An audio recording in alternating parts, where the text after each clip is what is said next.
నీకు కావాలంటే తీసుకోకూడదు నువ్వు పర్సనల్ అంటే మీడియా. జై తెలంగాణ. అందరికీ నమస్కారం. నేను గత 4 సంవత్సరాలుగా పడుతున్నటువంటి మనోవేదన ఆ స్వామివారి దయ వల్ల మరి కంప్లీట్ గా నేను ఏదైతే చెప్తూ వచ్చాను, సత్యం నా వైపు ఉంది, న్యాయం నా వైపు ఉంది, భగవంతుడు నా వైపు ఉన్నాడని చెప్తూ వచ్చాను. అదే నిజమని రుజువు చేస్తూ కంప్లీట్ గా కోర్టులో మరి క్లీన్ చీట్ రావడంతో స్వామివారికి కాలినడకన వచ్చి మొక్కు చెల్లించుకుంటానని అనుకున్నాను. దానికోసం ఇవాళ ఇక్కడికి రావడం జరిగింది.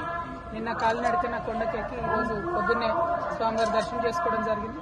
మరి అదేవిధంగా రాబోయే రోజులలో తెలంగాణ రాష్ట్రంలో తెలంగాణ ప్రజల పక్షాన తెలంగాణ ఇంటి పార్టీగా పనిచేయడానికి ఫ్యూచర్లో పొలిటికల్ పార్టీని కూడా పెట్టబోతా ఉన్నాను. కాబట్టి దానికి కూడా ఖచ్చితంగా స్వామివారి ఆశీస్సులు ఉంటాయి, దయ ఉండాలని చెప్పి కోరుకొని మరి వాళ్ళు దర్శనం చేసుకోవడం జరిగింది. నేను ఎప్పుడు తిరుమలకు వచ్చినా ఒకటే కోరుకుంటాను, తెలంగాణ రాష్ట్రం బాగుండాలి, తెలంగాణ ప్రజలు బాగుండాలి, ఆంధ్ర రాష్ట్రం బాగుండాలి, ఆంధ్ర ప్రజలు బాగుండాలి. రాష్ట్రాలుగా మనం విడిపోయినా కూడా ప్రజలుగా కలిసి ఉండాలి, ప్రజలందరూ బాగుండాలని మనస్ఫూర్తిగా కోరుకుంటాను. అదే జరగాలని చెప్పి మళ్ళీ ఒకసారి ఆ భగవంతుని కోరుకుంటూ థ్యాంక్ యూ. జై తెలంగాణ, జై Andhra. The whole country has witnessed how I was in the last 4 years targeted politically, my image being tarnished, my name being dragged into unnecessary things.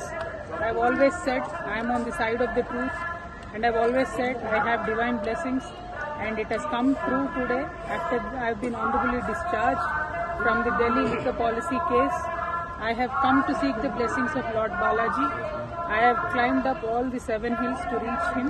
I truly believe that when you are on the side of Satya and Dharma, God will definitely protect you. And soon, in a couple of months, I am also going to float a political party in Telangana.